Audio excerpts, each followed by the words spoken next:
मुंबई महापालिकेचं कामकाज पूर्ण मराठीमध्येच हवं.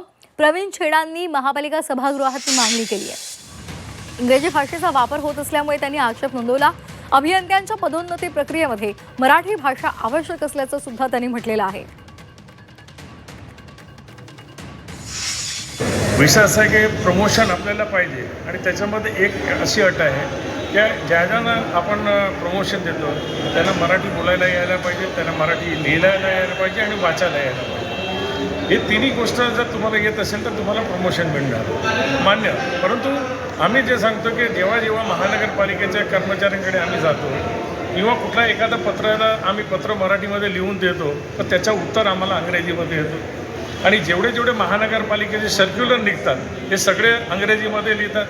मग का मराठीचा आपण आग्रह करतो आम्ही, मग तरी तुम्ही उत्तर ते इंग्रजीमध्ये जर मिळत असेल, सगळे सर्क्युलर इंग्रजीमध्ये मिळत असेल तर माझी अशी महापौरांना विनंती होती की 27 फेब्रुवारीला मराठी भाषा दिवस आहे. त्या दिवसापासून कंपल्सरी करा की प्रत्येक जे काही अधिकारी आहे त्यांनी जे काही सर्क्युलर निघत असेल महानगरपालिकेमध्ये ते मराठीमध्ये निघाले पाहिजे अशी मी मागणी केली.